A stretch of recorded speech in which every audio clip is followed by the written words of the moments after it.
Straight ahead on 12 News, Thinking Beyond Light Rail will show you mass transit plans for the Northwest Metro that could include streetcars and rapid bus lines. Plus, thinking about you all the time. He's made a name for himself in music. Now he calls Maple Grove home. But first, a Golden Valley lawmaker known for his quick wit announces he's leaving political office. 12 News starts right now. Hello, everyone, and thanks for joining us. I'm Mike Johnson. And I'm Shannon Slatton. A Golden Valley lawmaker is moving on from the state legislature, at least in the immediate future. Brian Winkler says he will resign this summer so his wife can accept a promotion that requires her to work in Belgium. Winkler was first elected in 2006. He says raising Minnesota's minimum wage last year was one of his biggest accomplishments. Raising the minimum wage is not the final answer to everything that ails our low-wage economy, but it is an important step forward. The thing that I really worked hard on was making sure that it was going to adjust for inflation. Winkler says the upcoming special session is important because it deals with early education, something he campaigned for early on. He also pointed to the compensation fund for victims of the 35W bridge collapse. That was something I did in my first year as a legislator. And I said at the time I should probably resign after that because I didn't think I would have a chance to work on such a big issue and have a direct impact again. But I've had my chances to do some significant work, and I'm really happy for that opportunity. Winkler is known for trading jabs with Republicans, but he was busy today taking phone messages from colleagues on both sides of the aisle. The governor will call a special election to fill the seat. As planning for light rail continues in the Northwest Metro, there's an effort to build new transportation links to get riders to the light rail. As Sonia Goins shows us, the plans include streetcars and faster bus service. I think transportation is a basic human need. For months, officials have been looking at different ways to improve transportation along West Broadway. We're on the preliminary study. The entire study is to talk about transit options primarily on West Broadway and see if we can link that to the Blue Line extension. Pat Backen is on the Policy Advisory Committee. We're sort of looking at all of our options, right? That's what the study is all about. They're considering using a rapid bus service, which is sort of like an express bus, and streetcars that run on tracks in the road. It's a very good idea, and I think the more places it connects to, the better it is for the community. There are 3 different routes that would impact the Northwest Metro. All of them go down West Broadway and Washington Avenue, and then one would terminate at North Memorial. And then there are 2 different routes, and both of those would terminate at Courage Kenny in Golden Valley. But officials may have to make a choice between serving Robbinsdale or Golden Valley. Let's say they don't pick the Golden Valley. We still want to work on the transit, maybe the bus rapid transit.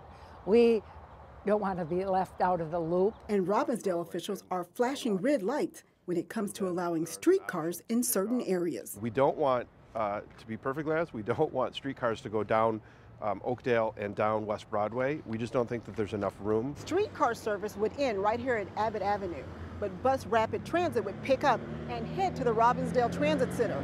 The hope is to bring more business to Golden Valley and Robbinsdale. I think it's important that the residents of Robbinsdale and our metro area have access to transportation so they can find resources and find services. In Robbinsdale, Sonia Goins, 12 News. An open house is planned tonight at the YMCA in North Minneapolis. A decision on routes and whether to use buses or trolleys is expected in early June.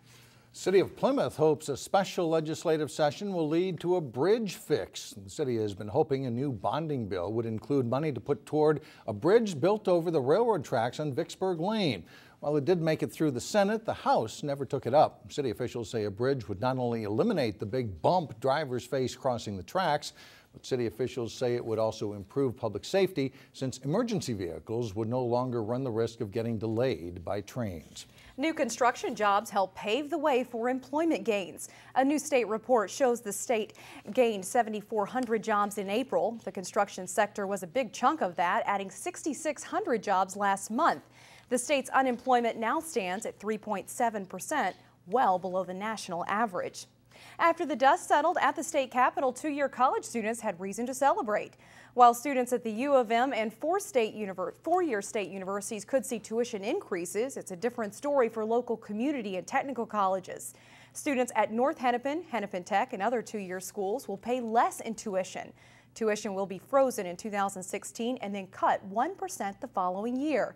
The tuition cost per credit at North Hennepin is $165. At Hennepin Tech, it's $156 per credit. New census figures show continued growth in several Northwest metro suburbs. The city with the biggest change, Maple Grove, grew by more than 5,000 people between 2010 and 2014. Plymouth, the Northwest metro's second largest city behind Brooklyn Park, expanded by more than 4,000 people. And Osseo, the smallest Northwest suburb, also had significant growth considering its size, increasing by nearly 200 people.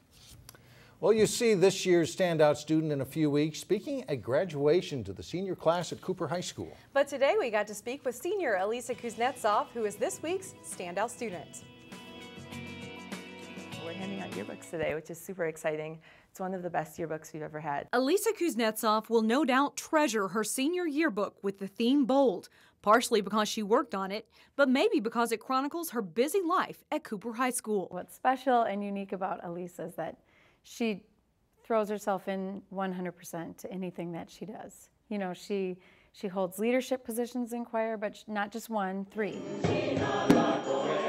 Besides the choir, she's in theater, plays tennis, an officer for the National Honor Society, takes college courses, and she's a co-chair of Armstrong and Cooper's Relay for Life. I really have a passion for helping others, and especially with a subject such as cancer.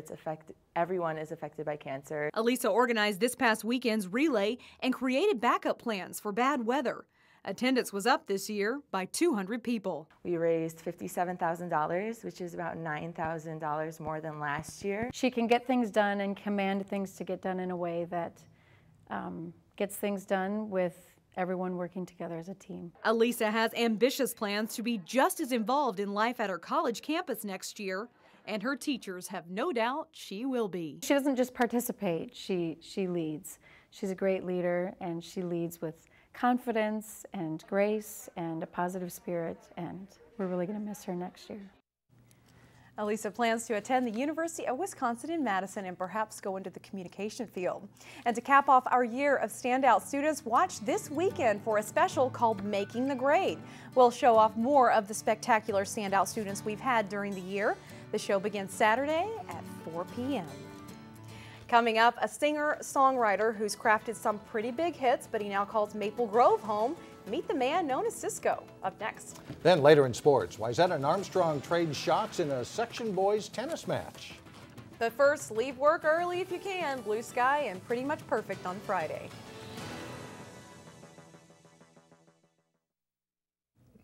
Welcome back. Chances are that if you turned on any top 40 radio station at the turn of the century, you would have heard a song from a recording artist called SisQo. Well, he's had several songs reach the top of the Billboard charts, including one particular song about an undergarment.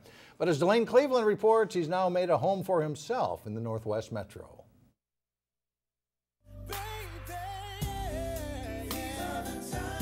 In the late 90s and early 2000s, song by the R&B group Drew Hill and their lead singer SisQo, after he branched off into a solo career. Check it out. Ooh, that dress so scandalous. Dominated the airwaves with songs about love, relationships, and, well, other things. Not just urban, she liked the pop because she was living la vida loca. But today, the man most famously known for a song about women's underwear. In 2016, it'll be 20 years I've been in the music industry. Makes his home in the suburb of Maple Grove. Just a real calm, quiet neighborhood where, you know, families are just, you know, living and exercising and riding bikes and no thongs out here. Originally from Baltimore, SisQo's Maple Grove home is decorated with memorabilia commemorating the glory days of his career. As of today, I'm the highest selling artist in Baltimore history. Only song bigger than mine out of Baltimore is the national anthem. SisQo's musical talents have brought him around the world. Jamaica, and then Dubai in another 2 weeks. I just got back from China. But it's family that brought SisQo to Maple Grove. We only decided to come back to Minnesota because my mom is here, my brother is here. Elizabeth Pham is SisQo's girlfriend, and together they have 2 children, a 2-year-old boy and an 8-month-old girl. We just felt it was better for our kids to come back home to get the help that we needed because he's on the road so much. Man, my son, man, he's doing well. He's really flourishing here. He loves his teachers. Man, he goes in, his name is Ryu, he goes into school. Everybody's like, "Hi, Ryu," like he's Norm from Cheers. SisQo says he's in a different part of the world nearly every weekend, performing with Drew Hill or as a solo artist. It's all good. It's good to have hits. And while he acknowledges that his music hasn't been in the mainstream since about 2003, he appreciates the role fans have played for making his life possible. Thanks to everybody who, been following myself and my group and my music. They allowed me to be able to afford to live in a beautiful community like Maple Grove. Well, SisQo and Elizabeth say that while they enjoy living in Maple Grove, they're probably just going to stay here for another couple more years, then head out to the West Coast. Meantime, Mike and Shannon, if you guys want to see SisQo in person, he'll be a special guest at Dream Ultra Lounge in Minneapolis on May 30th. Who knew? Maybe we'll bump into him in the grocery store. Maybe, yeah. They hang out around Maple Grove all the time, they say. So, all right, thank you. Yep. Thanks, Elaine. Coming up, a special visit at Armstrong High School that could perhaps inspire the next great space mission. But first, highlights from the Lake Conference Golf Tournament. John Jacobson has your highlights up next.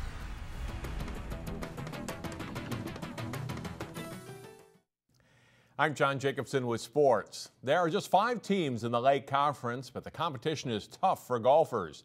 Bobby Frassini of Wayzata on the par 3 17th hole at the ridges of Sand Creek at the Lake Conference Golf Tournament. He would go on to par that hole. To the 14th at Ridges, and the Trojans' Van Holmgren. He rolls in a 4-footer for par. Holmgren shot a 76. Wayzata finishes second as a team. To the girls' play, a great chip shot here by Hopkins' Julia Hall on the 9th hole. She puts it to within about 3 feet of the cup and shot the Royals' low score of the day with a round of 87. Wayzata's Ellie Brandt with a par putt on the 8th hole, and this one is true. She shot a 79 for the Trojans' low score. Here are the final team scores. Edina's boys win the conference tourney by 1 shot over Wayzata. The Hornets are also overall Lake champions for the spring. Hopkins finishes 4th of 5 teams. Kobe Bowe of Edina is the medalist, shooting a 71. Edina's girls easily win with a team score of 316, 29 strokes ahead of Minnetonka. Wayzata is 3rd, then it's Hopkins and Eden Prairie.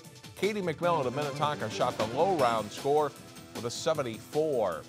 Wayzata is the 2-time defending state class AA champion in boys tennis, while Armstrong has had one of its best teams in recent seasons. Trojans and Falcons met in Section 6 AA semifinal action. 1 doubles, Nick Hasner's return, setting up the volley winner for Steele Kowalczyk and a Trojans point. Later, Kowalczyk volleys deep to the corner, setting up the smash winner for Kasner, and they win in straight sets. Number 2 doubles, Alex Schilling serves, sets up the volley winner for Sam Schrader, and they win 1 and love for Wayzata. Number 1 singles, Nick Beattie in the far court for Wayzata, Nikita Snezhko for Armstrong. Good rally ends on the backhand winner for Beattie. Snezhko forced to come to the net on this let ball, and Beattie plays a nice passing shot, and he wins 6-2, 6-3. Good match at number 2 singles between Wayzata's Hank Lee and Armstrong's Hunter Fernelius. Lee getting the point here on the volley winner. But Fernelius wins the set and goes on to win the match. Wayzata, though, advances with a 5-2 win. They're facing Edina for the title Thursday afternoon. The Maple Grove softball team is looking for a return trip to the state tournament. The Crimson opened defense of their Section 5 3A title as they hosted Coon Rapids. It's 2-0 Crimson in the 3rd inning when Taylor Meyer lifts a long fly ball to the left that's misjudged. Falls at the base of the mesh fence. Sarah Michael scores and Meyer's double, and it's 3-0 Maple Grove.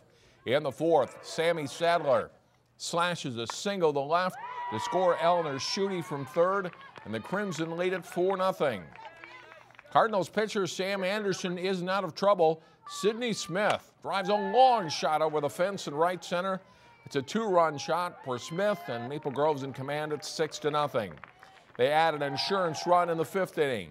Kia Anderson's hit down the line and right, scores Amanda Tyler. And as a pitcher, Smith is dominant as usual, spinning a two-hitter. Crimson win 8-0. They're facing Park Center, who would beat Osseo today in winners bracket play. It's almost summer, and that means it's the start of our weekly fishing tips again here on Channel 12. Terry Tuma is back for his 25th year with us. Today, Terry talks about this weekend's bass opener. Welcome to another series of open water fishing tips right here on Channel 12. And as we all know, opening bass fishing, the official one, is starting this Saturday. So get out there and really enjoy this bass fishing. And I think the three basic ways, methods if you will, of catching these fish are going to be one with, I call it the all-American favorite, the spinner bait. You know, either a single or a double tandem blade, colored blades, silver blades, gold blades. Here we'll have to experiment with, and generally speaking, at this time of the year, your gold and your silver are going to be protected with a white skirt. And then, of course, crankbaits. Do not be afraid to use crankbaits, even though we have colder water temperatures. There's so much emphasis on crankbaits in the summer and in the fall when the water temperature is in the high 60s, low 70s, and above. Crankbaits work anywhere from 30-some degrees all the way throughout the whole summer. And then, of course, your plastics. You have your Texas rigged worms, your wacky worms, your creatures with jigs and so forth. These are all going to be something we want to really experiment with. And just going out there and say, I'm going to go spinnerbait fishing and don't have any results. Does that mean the fish aren't biting? Definitely not. All that is telling us is that we have to try something different. And always remember, every lake is different. You could have a great spinnerbait bite on one lake, and it could be plastics on another lake. So do some experimenting. As we've talked so many times in the past, versatility is a factor. Have a great opening bass fishing weekend in the state of Minnesota. Thanks, Terry. That's it for sports. Still ahead, out-of-this-world perspective from an Armstrong grad. See who Armstrong students got to meet when we come back. Well, finally, a classroom visit with an out-of-this-world view. NASA engineer Stephen Lee spoke to physics students at Armstrong High School. Lee is an Armstrong graduate. He says coursework in math and science helped shape his path into a career in space exploration. Being at Armstrong and growing up in this area during the early phases of the space program was a big inspiration to me. And if there's anything I can do to bring a small part of that and just help someone think about what their future could be like, then it's worth it. Lee is currently working on a Mars mission, controlling the car-sized robot Curiosity to see if the red planet could have supported small life forms. And Lee got hooked on outer space when America and Apollo 11 made the first moon landing, which was on his 7th birthday. So maybe kids today will remember his visit and it'll inspire a few more astronauts. And at Armstrong High School, named after appropriately an astronaut. Yeah. That's all the time we have for now. Thanks for joining us, everybody. We'll see you again tomorrow.